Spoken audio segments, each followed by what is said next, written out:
ঈদের নামাজ কিভাবে পড়তে হয় বিস্তারিত নিয়ম জানালে উপকৃত হব। আসসালামু আলাইকুম ওয়া রাহমাতুল্লাহি ওয়া বারাকাতুহু। প্রিয় দর্শক, মনোযোগ সহকারে ভিডিওটি শেষ পর্যন্ত দেখুন, অন্যথায় কোনো মাসআলায় ভুল বোঝার সম্ভাবনা থাকে। আর সরাসরি কোনো প্রশ্ন করতে বা লিখিত কোনো বিষয়ে সমাধান পেতে ফতোয়া বিভাগে স্ক্রিনে দেওয়া নম্বরে ইমো অথবা হোয়াটসঅ্যাপে যোগাযোগ করবেন। তো আমরা মূল আলোচনায় চলে যাব। সম্মানিত নাজরীন, একটি জরুরি বিষয়, আমরা ঢাকার মিরপুরে শীঘ্রই একটি মাদ্রাসা প্রতিষ্ঠা করতে যাচ্ছি ইনশাআল্লাহ। মাদ্রাসার নাম জামিয়া ইসলামিয়া দারুল হাবিব। মাদ্রাসায় শিশু শ্রেণী থেকে নিয়ে নুরানি বিভাগ, নাজেরা ও হিফজ বিভাগ এবং কিতাব বিভাগ থাকবে ইনশাআল্লাহ, মহিলা ও পুরুষ শাখা। সুতরাং আপনার সন্তানকে ভর্তি করার জন্য যোগাযোগ করতে পারেন এবং দেশ ও প্রবাস থেকে কেউ দান, অনুদান ও সহযোগিতা করতে চাইলে স্ক্রিনে বিকাশ, রকেট, নগদ নাম্বার এবং ব্যাংক অ্যাকাউন্ট দেওয়া আছে, সহযোগিতা করতে পারেন। আমরা সরাসরি প্রশ্নের জবাবে চলে যাই। প্রশ্ন ছিল, ঈদের নামাজ কিভাবে পড়তে হয় বিস্তারিত নিয়ম জানালে উপকৃত হব। দেখুন, ঈদের নামাজ অত্যন্ত গুরুত্বপূর্ণ একটি আমল এবং ওয়াজিব আমল, যার উপর ঈদের নামাজ ওয়াজিব। যে সমস্ত ব্যক্তিদের শর্ত সাপেক্ষে ঈদের নামাজ আসলে কার উপরে ওয়াজিব সে সম্পর্কে আমরা পরবর্তীতে কোনো ভিডিওতে আলোচনা করবো ইনশাআল্লাহ। তো যার উপরে ঈদের নামাজ ওয়াজিব, তার অবশ্যই নিয়ম মেনে সঠিক নিয়মে ঈদের নামাজ আদায় করতে হবে। এখন ঈদের নামাজ একাকী পড়া যায় না। প্রথমত কথা হলো, ঈদের নামাজ আপনি কিভাবে পড়বেন। প্রথমত একাকী ঈদের নামাজ পড়া যায় না, ঈদের নামাজে জামাতে শরীক হতে হয়। আর ঈদের জামাত এটি ঈদগাহে হওয়াটাই উচিত। তবে যদি কোনো নিরুপায় হওয়ার কারণে অথবা যে কোনো সমস্যার কারণে যদি ঈদগাহে নামাজ পড়া সম্ভব না হয়, তাহলে মসজিদেও জামাত করা যেতে পারে। তবে প্রয়োজন ছাড়া মসজিদে ঈদের জামাত করা অথবা বাড়িতে ঈদের জামাত করা মাকরুহ।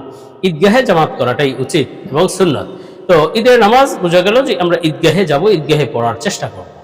এখন ঈদের নামাজ আপনি কিভাবে পড়বেন আর ঈদের নামাজে যাবেনই বা কিভাবে? দেখুন, ঈদের নামাজে যাওয়ার বেশ কিছু সুন্নত রয়েছে, ঈদের দিন অনেক সুন্নত রয়েছে, সে সম্পর্কে আমাদের চ্যানেলে ভিডিও দেয়া আছে, দেখতে পারেন। আর ঈদের নামাজে আপনি যাবেন, এক রাস্তা দিয়ে যাওয়া সুন্নত, আর এক রাস্তা দিয়ে আসা সুন্নত, এবং যথাসম্ভব আপনার উত্তম পোশাক পরিধান করবেন, খুশবু ব্যবহার করবেন, আতর ব্যবহার করবেন, এবং যেই সেন্টগুলো ব্যবহার করা যায় জায়েজ সেই সমস্ত সেন্ট ব্যবহার করতে পারেন।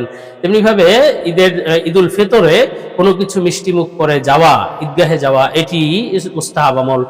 তেমনিভাবে আর ঈদুল আজহায় উত্তম হলো যে কোনো কিছু না খেয়ে ঈদগাহে যাওয়া এবং এসে যেই পশু কোরবানি দেবে সেই পশুর গোশত দিয়ে কিছু খাবার খাওয়া। তো এই সুন্নতগুলো অবশ্যই আমল করতে হবে। তো যাই হোক, এখন আমাদের আলোচনা হলো ঈদের নামাজ নিয়ে। তো ঈদের নামাজে আপনি গেলেন, ঈদের নামাজে ঈদগাহে যেতে হবে, অথবা যদি নিরুপায় হয় মসজিদে হোক তো মসজিদে গেলেন। যাওয়ার পরে আপনি বাস বসে যাবেন। ইমাম সাহেব যদি কোনো আলোচনা করে, মনোযোগ সহকারে ইমামের আলোচনা শুনতে হবে।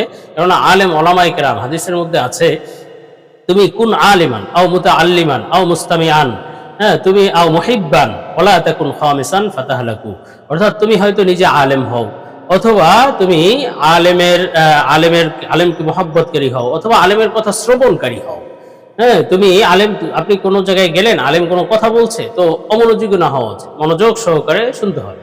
তো যাই হোক, ঈদের নামাজের আগে ইমাম বা স্থানীয় আলেম যে বক্তব্য দেন সেই বক্তব্য মনোযোগ সহকারে শুনতে হবে। আর ইমামের উচিত হলো ঈদের পূর্বে ঈদের নামাজের মাসালা, সুত্তায়ে ফিতরের মাসালা, এগুলো আলোচনা করা। তো এই আলোচনাগুলো মনোযোগ সহকারে শুনে আমল করতে হবে। এরপরে আপনি ঈদের নামাজ যখন পড়বেন, ঈদের নামাজ যখন দাঁড়াবে, তো এক্ষেত্রে আগে একটা কথা বলে নেই, আসলে ঈদগাহে যাওয়া এটি পুরুষের জন্য সুন্নত, মহিলাদের জন্য যাওয়াটা উচিত নয়। কেননা বিভিন্ন ফিতনার কারণে সাহাবায়ে কেরামরাই মহিলাদের ঈদগাহে যাওয়ার ব্যাপারে নিরুৎসাহিত করেছেন বা এটা তারা পছন্দ করেননি। এই জন্য বর্তমানে তো আরো বেশি ফিতনার কারণ হতে পারে। এই জন্য ঈদগাহে মহিলাদের যাওয়ার প্রয়োজন নেই, মহিলারা বাসায়ই থাকবেন, বাসায় তাদের ঈদের নামাজও নেই, ঈদের নামাজ পড়ার প্রয়োজন নেই। তবে এক্ষেত্রে একটা জরুরি মাসআলা হলো, ঈদগাহে যাওয়ার আগে পুরুষ এবং মহিলা নির্বিশেষে ঈদগাহে যাওয়ার পূর্বে বাসায় বসে কোনো ধরনের সুন্নাত বা নফল নামাজ পড়া যাবে না। ফজর নামাজের পরে একমাত্র নামাজ হবে ঈদের নামাজ, কোনো নফল নামাজ, ইশরাক, চাশ এগুলো পড়বে না। তেমনিভাবে পুরুষ ব্যক্তি ওই ঈদগাহে গিয়ে ঈদগাহেও নামাজ পড়বে না, কোনো ধরনের নফল নামাজ পড়ার প্রয়োজন নেই, এবং জোহরের আগ পর্যন্ত ঈদগাহে কোনো নামাজ পড়বে না। হ্যাঁ, নামাজ শেষ হওয়ার পরে, ঈদের নামাজ শেষ হওয়ার পরে বাড়িতে এসে নফল আমল করা যেতে পারে। এখন ঈদের নামাজ, আমরা ঈদের নামাজের নিয়ম বলে দিচ্ছি, ঈদের নামাজ কিভাবে পড়তে হবে। দেখুন, ঈদের নামাজের নিয়ম হলো, ঈদের নামাজ যেহেতু ওয়াজিব, তো আপনি ওয়াজিব নামাজের নিয়ত করবেন যে আমি 2 রাকাত ওয়াজিব নামাজ, ঈদের ওয়াজিব নামাজ আদায় করছি। বাস এই নিয়তই যথেষ্ট। বিস্তারিত নিয়ত করলে করতে পারেন, আমি 2 রাকাত ঈদের ওয়াজিব নামাজ 6 তাকবীরের সহিত এই ইমামের পিছনে আদায় করছি। বাস এভাবে নিয়ত মনে মনে থাকাই যথেষ্ট, মুখে উচ্চারণ করা জরুরি নয়। তেমনিভাবে আরবিতে নিয়ত করারও কোনো প্রয়োজন নেই। চেষ্টা করে আরবি মুখস্থ করে সেখানে ভুল ভ্রান্তি হতে পারে যাদের আরবি সহি না, তো এটার দরকার নাই, বরং আপনি মনে মনে নিয়ত করবেন, সাথে বাংলায় মাতৃভাষায় মুখে উচ্চারণ করলেও করতে পারেন, এটা জায়েজ আছে। তো সেক্ষেত্রে আপনি ওয়াজিব নামাজের নিয়ত করবেন, 2 রাকাতের নিয়ত করবেন। নিয়ত করার পরে বাস জামাতে দাঁড়ালেন, তাকবীরে তাহরিমা বাঁধলেন, আল্লাহু আকবার বলে তাকবীরে তাহরিমা বেঁধে তারপরে আপনি সানা পড়তে হবে। এরপরে 3টা তাকবীর, অতিরিক্ত 3টা তাকবীর দিতে হবে, আল্লাহু আকবার, আল্লাহু আকবার, আল্লাহু আকবার, এই অতিরিক্ত 3টা তাকবীর দিতে হবে। এর মধ্যে প্রথম 2 তাকবীরে হাত ছেড়ে দিতে হবে, আল্লাহু আকবার বলে হাত ছেড়ে দিতে হবে, আবার আল্লাহু আকবার বলে হাত ছেড়ে দিতে হবে, এবং 3য় তাকবীরের সময় আল্লাহু আকবার বলে হাত বেঁধে ফেলতে হবে। এরপর হাত বাঁধার পরে তার আমল হলো, যদি সে ইমাম হয় তো সে সূরা কিরাত পড়বে, আর যদি মুক্তাদি হয় ইমামের সূরা কিরাত শুনবে। তো সূরা ফাতিহা, প্রথমে সূরা ফাতিহা পড়বে, সূরা ফাতিহার সাথে যে কোনো সূরা মিলাতে পারে, এবং দ্বিতীয় রাকাতেও সূরা ফাতিহার সাথে যে কোনো সূরা মিলাতে পারে। তবে সুন্নত হলো প্রথম রাকাতে সাব্বিহিসমা রাব্বিকাল আ'লা পড়া, দ্বিতীয় রাকাতে সূরা গাশিয়া পড়া, হাল আতাকা হাদিসুল গাশিয়া, এই 2টি সূরা পড়া মুস্তাহাব বা সুন্নত, নবীজি সাল্লাল্লাহু আলাইহি ওয়াসাল্লাম এই সূরা পড়তেন। সুতরাং এটা করতে পারে, অথবা যে কোনো সূরা পড়লেও নামাজ সহি হয়ে যাবে। তো সূরা পড়ার পরে প্রথম রাকাতে যখন সূরা পড়া সম্পন্ন হবে, এরপরে রুকুতে চলে যেতে হবে, তাকবীর দিয়ে আল্লাহু আকবার বলে রুকুতে চলে যেতে হবে, রুকু করবে, সিজদা করবে, সিজদা থেকে তারপরে সূরা ফাতিহা পড়বে, এরপরে সূরা ফাতিহার সাথে আরেকটি সূরা মিলাবে, এরপরে সিজদায় রুকুতে যাওয়ার আগে, দ্বিতীয় রাকাতে রুকুতে যাওয়ার আগে সে 3টা অতিরিক্ত তাকবীর দিবে, আল্লাহু আকবার, আল্লাহু আকবার, আল্লাহু আকবার। এই 3 তাকবীরের প্রথম 13 তাকবীরে হাত ছেড়ে দিতে হবে, আল্লাহু আকবার, হাত ছেড়ে দিল, আল্লাহু আকবার, হাত ছেড়ে দিল, তৃতীয় তাকবীরে আল্লাহু আকবার, হাত ছেড়ে দিল, চতুর্থ তাকবীরের সময় চতুর্থ তাকবীর দিয়ে রুকুতে যেতে হবে। তো এভাবে রুকু করার পরে এরপরে সে সিজদা করে দুরূদ শরীফ, তাশাহুদ, দুরূদ শরীফ, দোয়া মাসুরা পড়ে নামাজ শেষ করবে।